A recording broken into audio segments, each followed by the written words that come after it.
La pandemia del COVID-19 no solo ha sido un reto para Colombia, sino también para todo el mundo entero. Esta pandemia ha traído muchos cambios en el sector de la salud, la economía y la educación no ha sido la excepción. De clases presenciales pasamos a clases virtuales. Sin embargo, la inconformidad de los padres de familia no se ha hecho esperar. Hemos recibido denuncias como, por ejemplo, instituciones privadas que no permiten que los niños den sus clases virtuales porque sus padres no están al día con la pensión. Recibimos denuncia también de instituciones que no permiten que los estudiantes hagan sus exámenes finales porque no están al día con la pensión. Vamos a ver qué dice el derecho, vamos a ver cómo afectamos nosotros emocionalmente a los estudiantes cuando los excluimos de una clase académica, y vamos a ver también qué dice el secretario de Educación del Distrito de Santa Marta. Bueno, la Constitución colombiana establece claramente el derecho a la educación, y el derecho solamente no tiene que ver con la accesibilidad y la permanencia en las instituciones educativas, sino el respeto porque el niño pueda estar en la institución, así tenga dificultades, incluso en los colegios privados, cuando hay dificultades para pagar, cancelar alguna cuota de mensualidad u otros conceptos propios del desarrollo institucional. En estos momentos, cuando la pandemia asume una posición bastante trágica, digámoslo así, para el desarrollo educativo, en tanto que los niños no están en las instituciones educativas, pues han surgido innumerables problemas, entre otros que algunos padres de familia no tienen cómo sostener a sus niños y cancelar a tiempo las mensualidades, a tal punto que llega este momento en que prácticamente estamos al finalizar el año y es posible que los padres de familia no tengan aún recursos como pagarle a las instituciones educativas. Lo primero que hemos orientado en la Secretaría de Educación es que siempre se deben buscar acuerdos entre el padre de familia y la institución educativa. Los rectores, los directores, los dueños de establecimientos educativos, en el caso privado, deben buscar los mecanismos con esos padres para producir acuerdos, y los padres de familia igualmente deben aceptar esa posibilidad, y los acuerdos pueden ser que se hagan, como dice la expresión bien clara, acuerdos de pago y compromisos que se respeten para que sucedan dos cosas. Primero, que el niño pueda presentar sus evaluaciones y sus exámenes sin ningún inconveniente,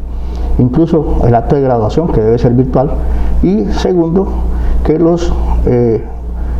padres de familia se comprometan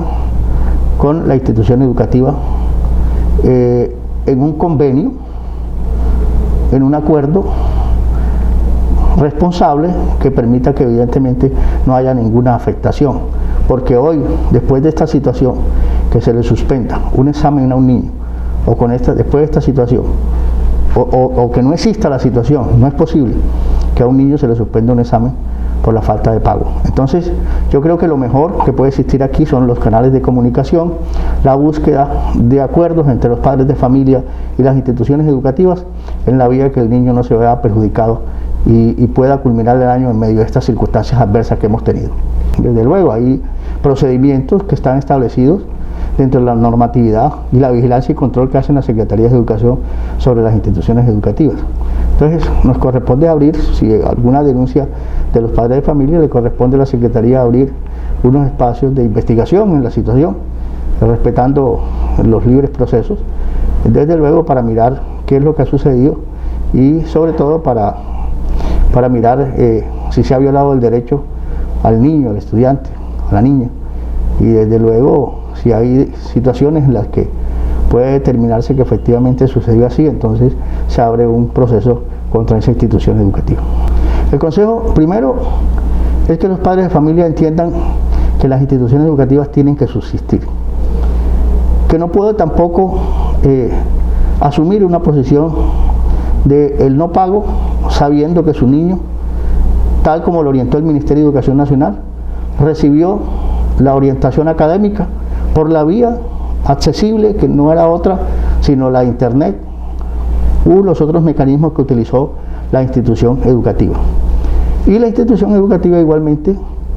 hacer un llamado a los padres de familia a poder concertar las definiciones necesarias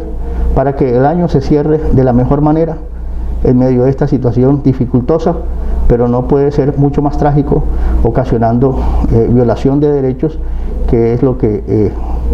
puede suceder en un momento determinado. Entonces yo creo que el diálogo, la concertación, la búsqueda de un acuerdo puede permitirnos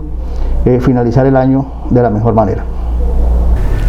Este caso es de gran relevancia desde el punto jurídico, sobre todo porque existe una gran armonía en cuanto a la protección que se le da a los niños y al derecho a la educación, tanto en materia de derechos humanos como desde el punto de vista constitucional.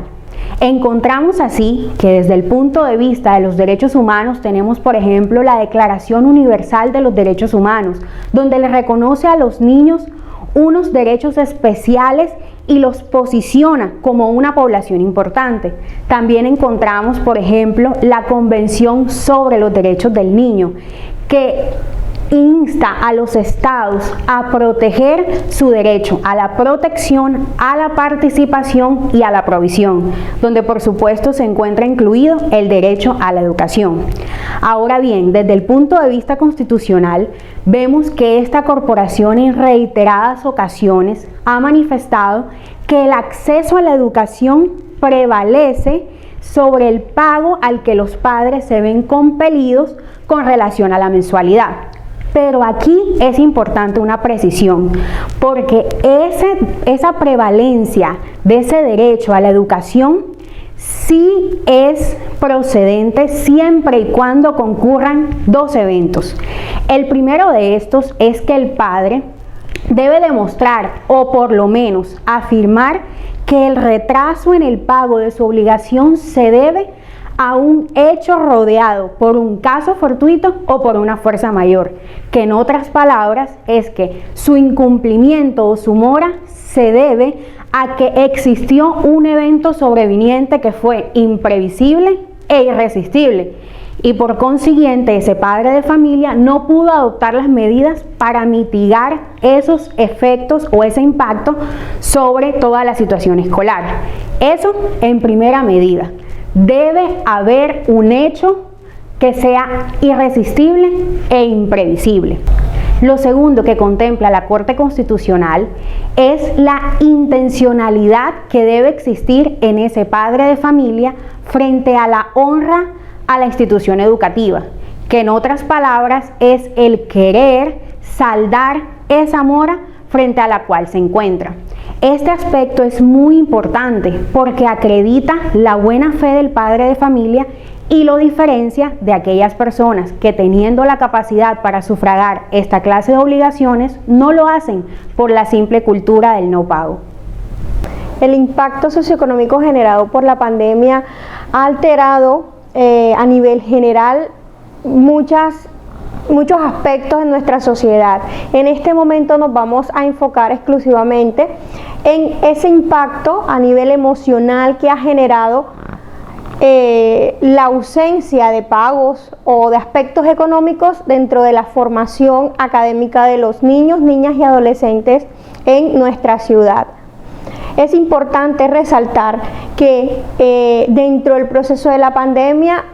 todas las personas se han visto directamente afectadas, ¿verdad? Pero es importante realizar una sensibilización que permita generar una integración y buscar estrategias, generar estrategias que le faciliten a los chicos, a los estudiantes poder acceder a su servicio escolar, a esa formación que tanto necesitan. Y por eso es indispensable reconocer que cuando en el momento los padres, que son las personas, los cuidadores, que son las personas encargadas de solventar a nivel económico las soluciones para que ellos puedan acceder a ese servicio académico a través de la educación, nos enfrentamos a esta situación, y no logran poder acceder, teniendo en cuenta que no están al día con el pago de las pensiones o de la matrícula, y automáticamente el chico se ve excluido y no le permite poder generar una integración, generando un impacto a nivel biopsicosociocultural porque no logran establecer unos objetivos claros y estratégicos que le faciliten a este chico adaptarse nuevamente a ese entorno escolar. Entonces, en ese orden de ideas, un chico que está siendo sacado de su colegio o que no le permiten, de acuerdo a todas estas características de la pandemia, conectarse en línea a sus clases o desarrollar las evaluaciones, genera un impacto afectivo bastante significativo que puede estar reflejado no solamente en el entorno académico, sino en el entorno familiar. Violencia, acuérdense que en este momento estamos compartiendo muchísimo más tiempo, aspectos emocionales porque nos encontramos dentro de nuestro entorno de la casa. Antes los padres salían, regresaban, pero ahora permanecen padres e hijos compartiendo las 24 horas del día, los 7 días de la semana en este mismo entorno. Nos olvidamos realmente que en este espacio sí se empiezan a formar lo que son los valores principales del individuo, pero también dentro de la escuela la necesidad de pertenecer de cada uno de los chicos, chicas o adolescentes que hacen parte de esa formación necesitan poder integrarse, y cuando se sienten excluidos empiezan a generarse inseguridades, se empieza a poder generar el llamado bullying, teniendo en cuenta que empiezan unas burlas que son directamente intencionales porque el padre de Juan o el padre de Pedro no puede cumplir con la responsabilidad que es pagar la mensualidad. Eso empieza a generar conflictos en el establecimiento de relaciones interpersonales. ¿Por qué? Porque ningún estudiante va a quererse ver afectado por no poder cumplir con sus responsabilidades, y afecta en el desarrollo social. Los jóvenes, los niños, las niñas tienen el derecho a la educación, tienen el derecho a poder acceder, y esto va a disminuir el hecho de que de no poder adaptarse a este nuevo sistema. Considero que sí es trascendental que nosotros como padres hagamos un análisis de acuerdo a nuestras condiciones socioeconómicas para poder garantizarles esa educación formal digna que nuestros hijos se merecen, y minimizar los riesgos en cuanto a las relaciones interpersonales, generándoles confianza, seguridad, tranquilidad con respecto a que su formación va a ser constante, diaria, continua, para que así puedan tener éxito en su formación. Hay dos aspectos importantes que tenemos que resaltar y tener en cuenta en todo este proceso de readaptación en nuestro entorno, y es: uno, digamos como la exposición que genera en el estudiante, o digamos la inseguridad que genera en el estudiante al no poder su padre responder frente a las necesidades económicas establecidas bajo parámetros legales en el cual él debe responder y garantizarle una educación a su hijo, ¿verdad? Entonces, como desde ese enfoque nosotros generamos aspectos de inferioridad frente a las relaciones que establecen en conjunto con sus compañeros. Entonces, ese sentimiento de inferioridad por el hecho de todos mis compañeros tienen acceso a la educación, todos logran poder realizar sus aprendizajes de acuerdo a las medidas establecidas en la educación, pero yo, por no lograr tener en este momento, por la situación de la pandemia, estoy siendo excluido, estoy siendo diferente, no puedo integrarme junto con mis compañeros y lograr acabar mi año de manera integral, ¿verdad? Y hay otro factor importante que hace parte de la construcción social, y es la solidaridad.